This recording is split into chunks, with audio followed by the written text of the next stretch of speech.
If you ain't trying to change the franchise or the culture, don't give me.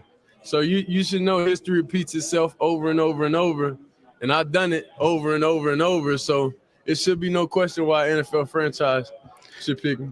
Now, we're going to continue with this clip, but the brother just said that if you ain't ready to change your team around me, then there's a problem. Don't even pick him.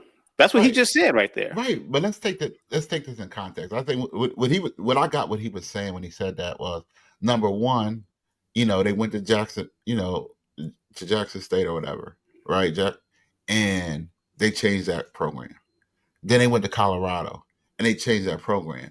And I think what he was saying is, hey, listen, I'm coming to change. I'm coming to make y'all a winner. And the thing is, like, usually if you get picked early, you're going to go to a team who didn't have such a good season. Mm-hmm. Wouldn't you want someone to come in there like, hey, we going to come and do this. We going to come and change this. You know what I mean? Like that's like, what are you supposed to say? Oh, yeah, we'll be okay when I get there. No, I'm coming there to make a point. And Jalen said, they definitely try to make an example of him because of his last name. Jalen, drop your comments on YouTube so we can see them holistically. All right, let's continue with the video, guys, real quick. If you ain't trying to change the franchise or the culture, don't give me. So you should know history repeats itself over and over and over, and I've done it over and over and over. So it should be no question why NFL franchise should pick me. You think I'm worried about what critics say or what people got to say? You know who my dad is? They hated on him too. So it's like it's almost normal. Without people hating, it's not normal for us. So we know. I heard him say that. I'm gonna continue, but I heard him say that, and it almost sounds like he has to have an enemy, just like his dad, to kind of motivate him. Some people are like that. Let's continue. Then we'll get to you guys' comments. I see the comments coming in. We like diversity. We like everything that comes with the name. That's why we are who we are. That was sent to me on Instagram. Chat, y'all stay with me real quick and just listen to me very, very closely. What we are witnessing once again is the machinery of a system that has never quite known what to do with a free black man, much less in a free black family. The NFL, with all its pageantry and power, finds itself uncomfortable. He's reading a statement. When the likes of the Sanders family walk into a room. Yeah, that's the statement I'm not telling you asking about. for a seat at the table, but daring to bring their own. Deion, Shedeur, this family has refused to shrink to fit the confines laid out for them. And so the machine does what it has always done. It seeks to diminish, to distort, to remind them and us that there is still a place for black folk. It is not at the head of the table. It must be in the plantation or something. So is it about football or let's pause that and then we'll get to one of the comments here. Watchful Eye says, I am rooting for Shedeur. Nobody gets a CEO job making $150K out of college. We all start out at the bottom making $12 per hour and a chance to start at the bottom to prove ourselves. He'll be fine.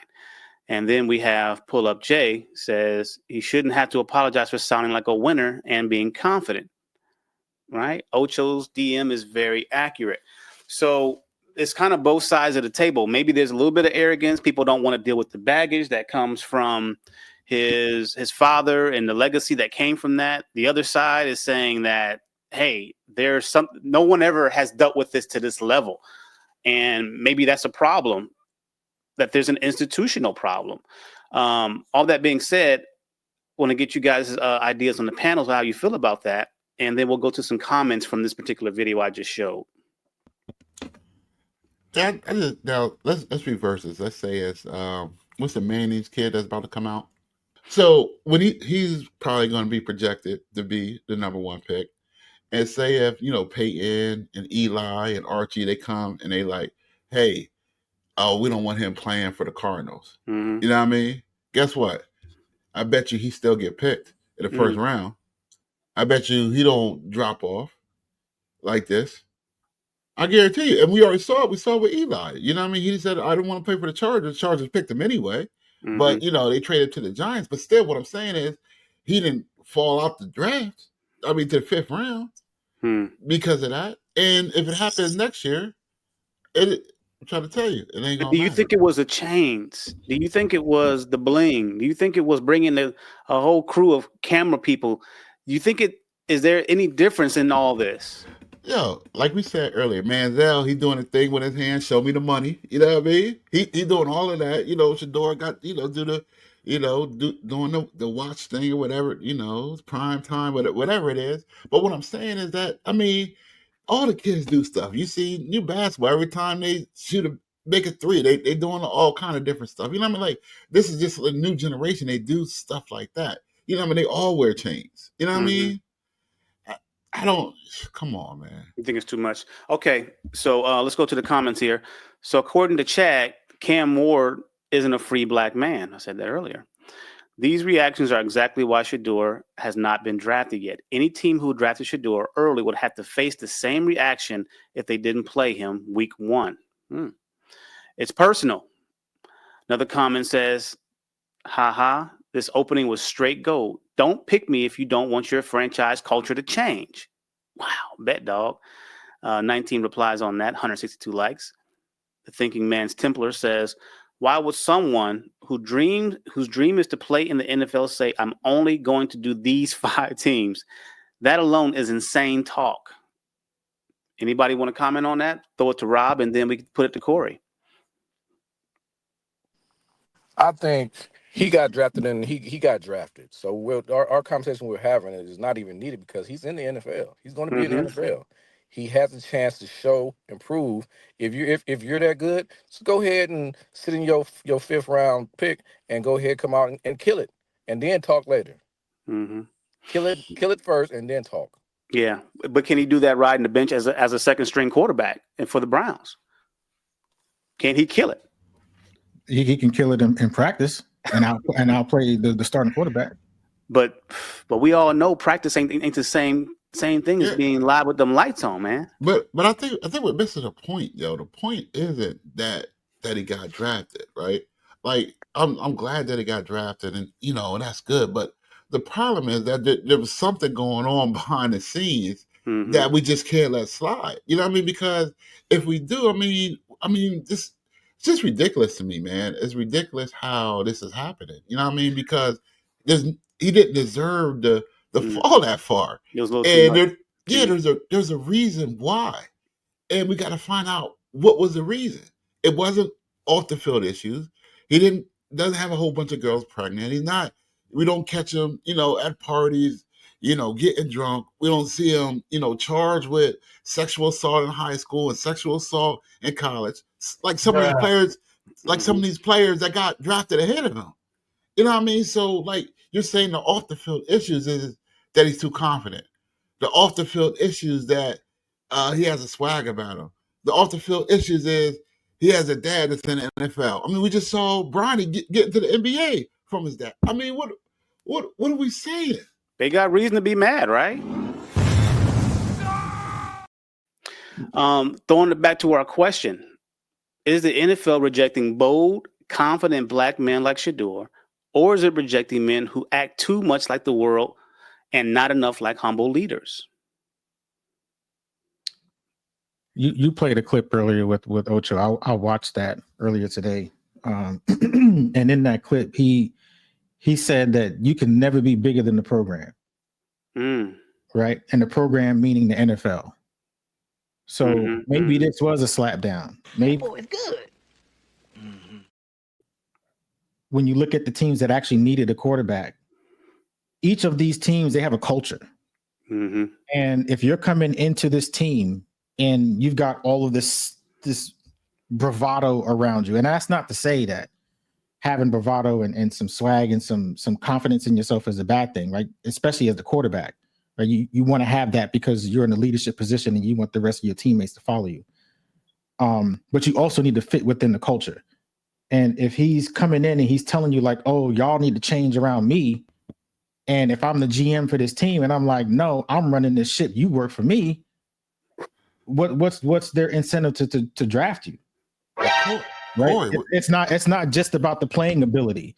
You can have all the playing ability in the world, but if you don't fit within the culture of this team, people have got cut for lesser reasons. Right. No, but Corey, listen, you're talking about teams that lately been having a culture of losing. You're talking about the Giants. You're talking about the Browns. You're talking about the Raiders, they have a losing culture. He's saying we're about to change this culture from losing to winning, like we did in Colorado, like we did in Jacksonville State. Like this is I'm coming to change that. That's what he's saying. That's what he's saying. But what he's saying is that what they're receiving, right?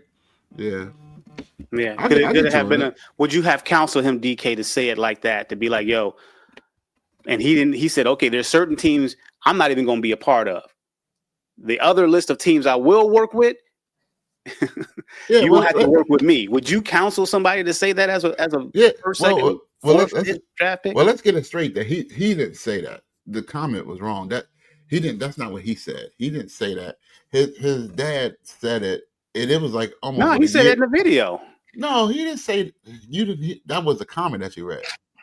Oh no, I'm talking about the video. Where in the video he said the culture of the team is going to have to change. coincide Yeah, with yeah. team. No, but he never said that he wouldn't play for certain teams. Oh, okay, right. But that's the comment has said. It said he was only going to play for 5 teams. That's not true.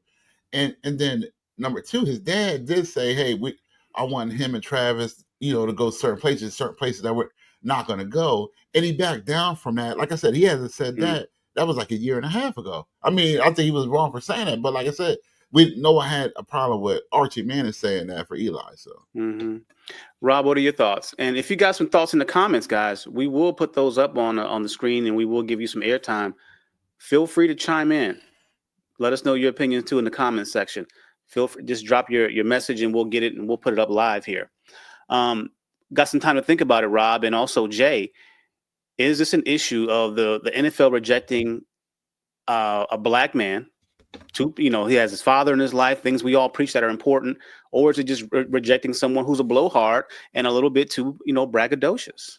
I think him saying that you know who we are, you know who my dad is. You ain't as good. You nowhere near as good as your dad.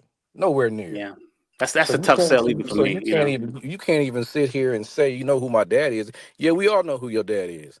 You ain't your dad, bro, at all. Right. And to that point, you're right. He's not his dad, right, at all. But his dad, to get in the NFL, you got to be the 1%, right? But not only is his dad the 1%, but he's in the Hall of Fame, so he's like the 1% of the 1%. And not just that, he's probably even smaller than that when you think, he played professional baseball. You know what I mean? Like he is, probably one of the top 20 athletes ever, right? Mm-hmm. So there's not going to be hardly anybody like that. But there's also another component to it too, DK. When you're a professional athlete and you're dealing with certain personalities, you may make enemies. And one reason why the NFL and certain teams don't want to deal with Deion is he may have made an enemy, whether real or imagined, with some of these people who are in powerful places now. And they're thinking, well, you're coming in here with your dad's legacy. Your dad is your manager. Your dad is this. I don't rock with Deion like that. Let's just pass on this dude, because our leadership doesn't just rock. We don't rock with Deion for something he did back in '99. You feel me? No, I think that's a lot of it. Let's go for the next comment here. This is a guy who's kind of behind the scenes a little bit more. I haven't vetted this dude, so if the information is wrong, you guys let me know. And don't forget to like, share, comment, guys, on the video. I spent a whole 5 minutes with Shedeur Sanders years ago at the last Pac-12 Media Day. And I have never had a worse encounter with a athlete than Shedeur Sanders. Point blank, period. And for a guy that didn't really meet outside of the top 5 with teams, didn't throw at the NFL Combine, had barely an above 500 record at Colorado over his 2 seasons there, didn't get drafted in the first round. It's not the craziest thing that I've ever seen in the world that he is sliding to me. Wow. Let's go to the comments and see what they had to say about what this gentleman just mentioned. People brown-nosing Sanders hard in the comments, making it about race. Cam Ward went number 1 for a reason, has nothing to do with race. Y'all are clowns. Go ahead, guys. If you guys got something to say about what he mentioned, as far as it may have been a situation where he just didn't have the right attitude going into the situation. I don't know. I mean, I guess, they want you to be yes, massa, no, massa, okay, massa. As long as you say that, I bet you if he would have said that, he'd been fine. Well, that brings up our third question here. Are we quick to cry racism when somebody when sometimes it's our attitude, not our skin, that blocks our blessings. Yeah, and let me say this: I'm not even saying that is racist. All I'm saying is that they just want you to, you know what I mean, to heed to them. You know what I mean? Whether if he was black or I'm saying I know he's black, but if he was white, but he still had that same type of, you know what I mean, swagger, this and that, and maybe they want you to listen to what they got to say, and they don't want you to say nothing else. But I guess to Corey's point, they're hiring you, so I mean, maybe sometimes you got to do that. I guess if I was hiring someone and I thought they were real good, but they came in there like, hey, I'm going to do this, I'm going to change that, I'm going to change this, maybe I might be reluctant to hire them. I'm like, wait a second, you know what I mean? You want to rearrange everything I got going on. So maybe it's that. But if I was doing bad, it's almost like, what's that? You ever see the one shows where the bars all broke down and the guy comes in and he fixes it up? I think it's like one. Bar something. Yeah. Renovation shows. Yeah. Rescue bar. Rescue bar. Yeah, but sometimes you need that. If you that far down, you know what I mean, and you got a losing franchise, you need somebody to come in and fix it up. And maybe you need to humble yourself and get it fixed up. I was assigned to a Green Beret unit. I'm not a Green Beret, but I was working with them, and they really didn't like the swag, if you want to even call it that I was bringing to that unit. And those guys kind of teamed up on me, and they kind of bullied me to try to get me back in line. Now, was I wrong for bringing in my culture from the way that I was hired to do things there, or were they wrong? Because of whatever reason they had to do what they did. And I think about that a lot. I think it's a little bit of both. At the end of the day, and this may be the same thing with with Deion's son, nobody sat down and had a conversation with me and said, this is what you're doing wrong. These are our expectations. Because all this stuff was intangible. It was all good old boys club kind of stuff. And it may be the same thing going on here with the NFL and Shedeur. They can't sit there and give him feedback because he's not necessarily wrong for what he's saying 110%, but they still have a way of doing things in the good old boy system.